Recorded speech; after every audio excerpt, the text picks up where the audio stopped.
Well, I was expecting to come onto the show with some unfortunate and sad news. If you would have told me a week ago that I would be this happy, not only about a win, but about the fact that we beat Shadur Sanders and that Cam Ward didn't look like, absolute garbage, I would say you're out of your mind. But hey, here we are. All right, let's get into this. What's good, y'all? Welcome back to the Titans Rundown. I am your host, Mike McCamey, and in today's episode, we are going to be talking about the Tennessee Titans Week 14 matchup against the Cleveland Browns and how we just outright won. I don't know what else to say. This was a really solid team effort in this game. I will, hold on. There's something that I just thought about for a positive, and I was going to say culture for one of the positives, but I have a similar thing for that, so I just thought of another one. So anyway, golly, dude, there's so much to get into with this episode. I mean, obviously, there were a couple of things that were still kind of negative, but there were some very good things in this game. Again, this was kind of a team effort, if you will. I didn't feel like that one person carried everybody else. This doesn't feel like the Cardinals win, where the Cardinals kept on kicking themselves in the butt and the Cam Ward capitalized and all of that stuff happening. No, this felt like the team actually came in, they competed, and they won the stinking football game. So, anyway, let's get into today's episode. Starting out before we can get into the negatives and positives, because since we won, and I'm hoping that I can do this just a couple of more times next year, I'm not asking for a lot with that. I start out with the negatives and I end with the positives instead of ending with the negatives and starting out with the positives, which that is just something that, that makes me feel good, right? That is a mindset thing in general that makes me happy. So before we can get into those, though, we got to talk about Cam Ward. Again, dedicated section, doesn't go under negatives or positives because of the fact that he is still young and developing with a really, really bad roster and a joke of a coaching staff, which we will get into.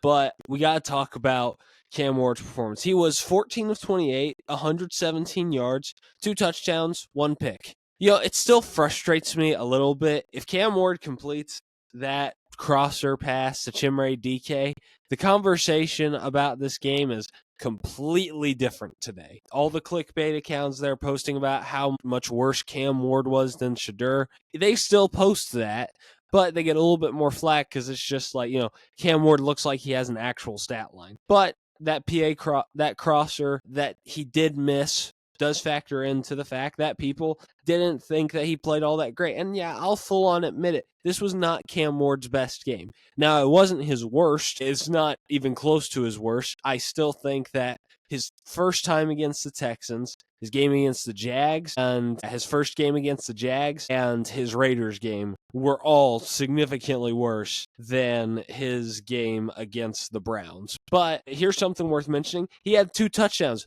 2 passing touchdowns. That's amazing. I mean, we love that, right? Everybody has been looking for Cam Ward to have a multi-touchdown game through the air, and he did it.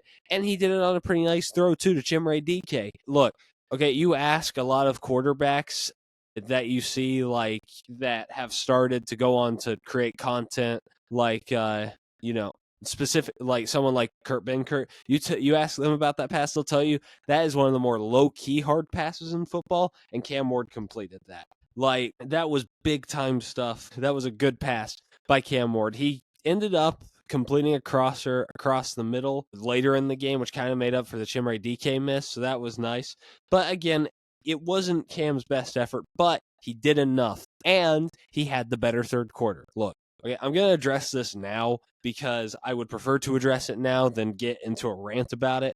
Shadur Sanders. Okay, look, he played a good game. He played better than I was expecting, no doubt. I was expecting him to at least crumble a little bit against Big Jeff. But it does need to be said, I still don't think he played as good as he's being hyped up to be. I think he outplayed Cam. I'll admit that. But I just don't think that he played as good as people were saying he did. Look, as a QB, not me as a QB, but as a QB who has only been starting for 3 weeks, it's fine. But he had an intense meltdown in the third quarter. I mean, as in, he threw that pick, and then he just wasn't the same until the fourth quarter. And his first half was really good. His third quarter wasn't that good. And in his fourth quarter, look, okay? I want to get on board with y'all and be like, yeah, no, he played an amazing fourth quarter or whatever, right? And it was still stupid for Kevin Stefanski to take him off the field for that 2-point conversion. No doubt about it. No doubt about it. But I still 100% believe that most of the reason that this game is being hyped up is because of his fourth quarter. And quite frankly, I think his fourth quarter was garbage time. I don't think that they were coming back. Even if they got that 2-point conversion on the second go around, I still believe that we end up going in for a field goal drive. That's just my 2 cents at least. So again, like there's not that much to say. Like I'll say it. Shedeur, he played a good game. He played better than I was expecting, and he almost completed a great comeback. But I just, man, I can't get behind the hype, especially after that interception that I saw. So I just wanted to put that out there. But anyway, yeah, Cam Ward, he did enough in this game, and that was all we asked for. Again, especially in that third quarter, whenever he didn't try and do too much and he just played within the system. Like that's another reason that Cam stats don't look that great, is because he's playing within the system, even though the system is absolutely terrible. Also, his receivers can't yak for crap. Like his receivers will catch the ball, they may run for another like 3 or 4 yards, and they go down immediately. Like that's something that people are underestimating, is that his yak yardage is just not there because of the fact that his receiver corps really is bad. I mean, the only times that he has had like yardage that you would expect out of a quarterback is whenever his receivers were on it whenever it came to yak, like Chimray DK, or heck, sometimes even Alec had some nice yak like way. But again, I thought that Cam played just fine in this game, and again, did enough. He had his first multiple touchdown game. Would love to see him just show these flashes for the rest of the season. I mean, obviously growth isn't linear, but it would be nice to see. All right. Now that we're done with Cam Ward, let's get into the negatives and positives of this game. So first thing, okay, now here's the thing, right?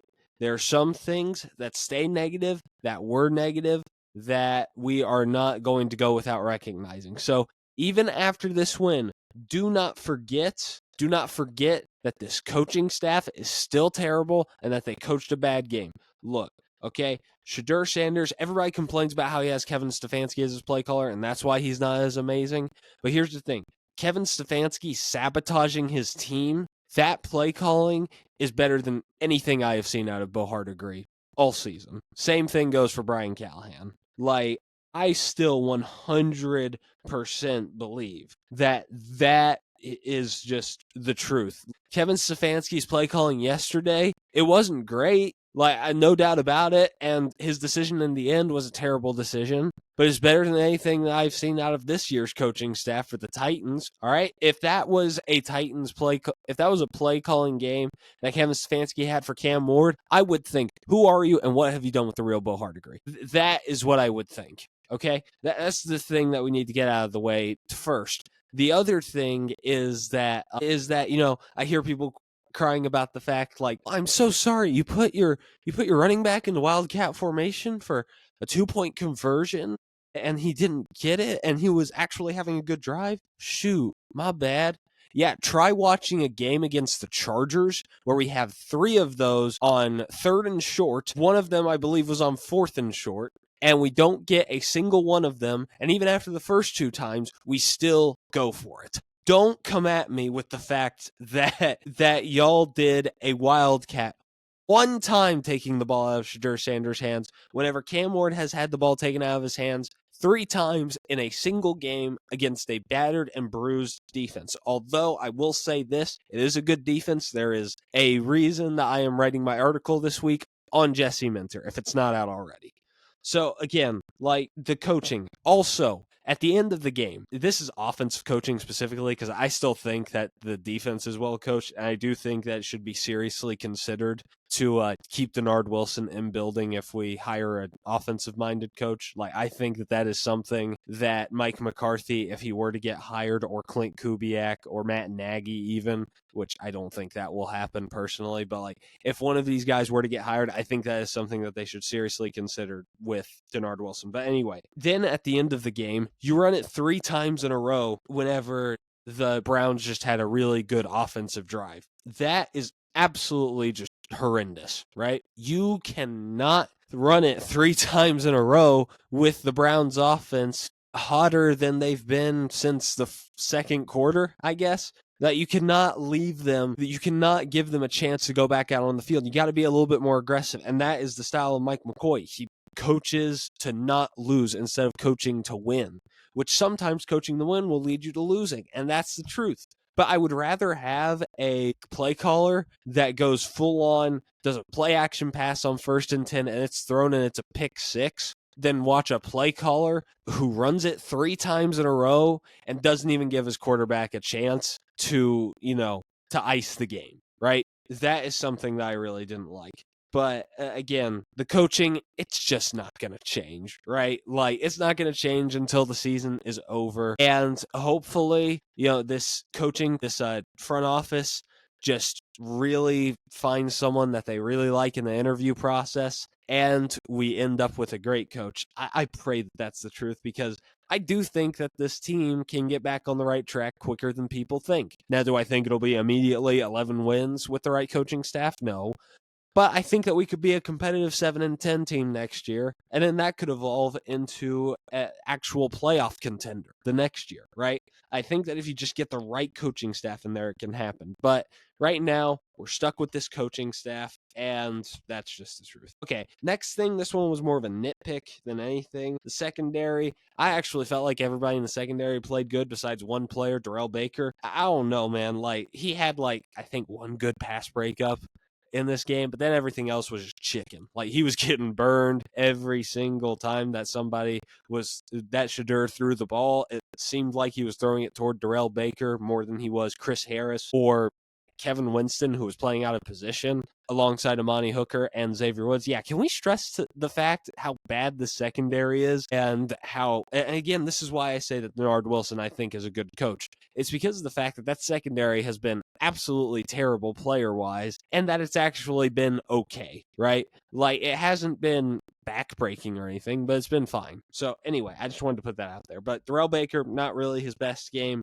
I'm not gonna hang on this for too long. So the last one for negatives is garbage time defense. Like, I don't know what happened. Like, Cedric Gray was playing really well, and he would have probably been a positive on this list if it wasn't for just weird meltdown in garbage time where he was grabbing face masks and doing all this other weird stuff. I don't know. I just don't understand why Cedric Gray was just doing so many weird things at the end. And then he, was about to return a 2-point conversion that would have iced the game, but then he just took a knee. Like, look, okay, I get it. He's nearly out of breath at the 15. That should say something about our conditioning staff, or something about our conditioning in general. But still, I just didn't like the fact, specifically Cedric Gray on this, that the garbage time defense just melted down as hard as it did. And this was somewhere where Bernard Wilson kind of fell short, is that I felt like he wasn't being aggressive enough right at the end. There were, look, okay, first touchdown drive, fine. Okay, you play contained defense, that's okay. You hope that your offense doesn't leave any time on the clock, right? And that you can just get out of there, right? But then they get a stop, and then the ball punts, and then you're still doing contained defense. I don't understand that, especially whenever your defense had actually, even though the stats will tell you otherwise, the defense had actually performed pretty well against that offense overall in that game. And here's the thing, Shedeur also held onto the ball for an average of 3.96 seconds. The average of the NFL is about 2.4, I think. But anyway, I'm sorry if I'm coming off as a Shedeur hater. I promise you I am not. I was happy to see the kid succeed after going through being completely ridiculed and mocked and all of this other stuff. I'm happy to see him having some decent moments, but it's not like I'm going to praise him for every single throw that he makes. I mean, heck, his 2 biggest passing plays were a screenplay and a slant. That was it. And there was a nice little go route to his tight end that he threw that was pretty nice. But those were his 2 biggest throws of the game. That should tell you something. But anyway, garbage time D, not great. Okay, now we're going on to the positives. Okay, the first thing is the youth, and I guess I'll include this with the culture of the team. This rookie class really needed that win. Really needed that win. Like, whenever you look at what's been going on with the Titans over the past couple of months, there's been a head coach fired. There have been heartbreaking losses to people like the Texans. We've been close to winning games, but then it's just yanked away from by the coaching staff from us, and it's led to this emotional roller coaster for these guys' first NFL experience. Like, I mean, Cam Ward has openly talked about how he's questioned his love for the game, and even though he said in that press conference afterward that he was, that this game didn't do anything for his attitude because, he still loves football and wins and losses, he's still playing the game that he loves and all this stuff. Like, look, that completely contradicts what he's been saying the past couple of weeks. Now, look, I love Cam, but, obviously, sometimes as a quarterback, you got to say stuff like that to save face. So I do think that this one was very important for just the mental side of Cam Ward, Kevin Winston, and just all of these other dudes, right? That is just something that I really appreciate. And also, again, that will help them build a winning culture over the next year whenever this hopefully new coaching staff comes in and turns some things around, right? That is something else to keep in mind. So, again, really was excited to see this win, but I was specifically excited because of how much I love this win for the youth. Okay, the next thing that I'm going to mention is special teams. Chimere Dike had a nice return to the 50, but that's not the real reason I'm covering this. It's because of the special teams. Sorry, we are talking about the special teams. No, it's because of the punter. All right? The punter, punt, block. My gosh, I'm all over the place. No, this is on here because of the punt that we blocked. We made an elite play on the ball. James Williams came in. I thought it was going to be a roughing the punter, but we got our first blocked punt since 2012. I want to use this time to fanboy over Bones Fassel because that dude has been absolutely amazing for us. And I really hope whoever the next head coach is just like does whatever he can to get that dude back on staff, right? Because that dude is absolutely phenomenal at his job. And like I think that every other team that has watched him can agree with that at least. So again, that was just a quick mention about how awesome the special teams was that day, and they didn't let up anything big. So, yeah. Next thing is the O-line. This is the last thing that I will mention for the positives, and this was the thing that I replaced with culture. Myles Garrett had a 4% pass rush win rate. For context, that is the fourth, I believe, that is one of the lowest of his entire career. Not just this season, but his entire career. This was an amazing game by the O-line. Dan Moore, he still didn't play great, but he didn't allow any sacks, and he only let up 2 pressures. That was good. And, oh my gosh, Corey Levin. Where did that come from? Corey Levin was absolutely amazing in this game, especially as a fill-in for Lloyd Cushenberry. And honestly, I think that this game, if he continues to play this good throughout the rest of the season, which I would be shocked if Cushenberry did come back, because I'm sure that he doesn't want to risk anything. If he plays like this the rest of the season, he could very easily take Lloyd Cushenberry's job next year, especially since, again, all contracts are structured in a way to where you can cut somebody after their second or third year. Like, I would not be shocked in the slightest if Corey Levin ends out this year really strong and then becomes the starting center of the Tennessee Titans. That's just something that I feel like could genuinely happen. Peter Skoronski, again, he's one of the guys that goes the most unmentioned on this, but because whenever you're that good of a guard, there's not that much to talk about. He's been playing good. That's really about it. J.C. Latham had a decent bounce back week, even though his penalties were still unacceptable. And he's got to get his head in the game whenever it comes to that. It still was a decent game by him, and Kevin Zeitler continues to be a veteran. That's really about all that I can say. He's an inconsistent veteran, but, he's a good presence on that O-line. And, this wasn't even by the O-line, but I do want to point out, if you've seen the Alec Eomanor block, that made me smile from ear to ear this morning whenever I saw our wide receiver, Alec Eomanor, make a gigantic block against Myles Garrett, pushing him to the ground. Like, dude, that made me so happy. But anyway, again, really good game by the O-line and by protection units in general, and I really hope to continue to see that. Okay, that's it for the positives and negatives. I'm going to go over this real quick. Next week, we play at San Francisco. We play the 49ers this Sunday. I can't remember what time it is, but let's just say this week will be back to normal, if you will.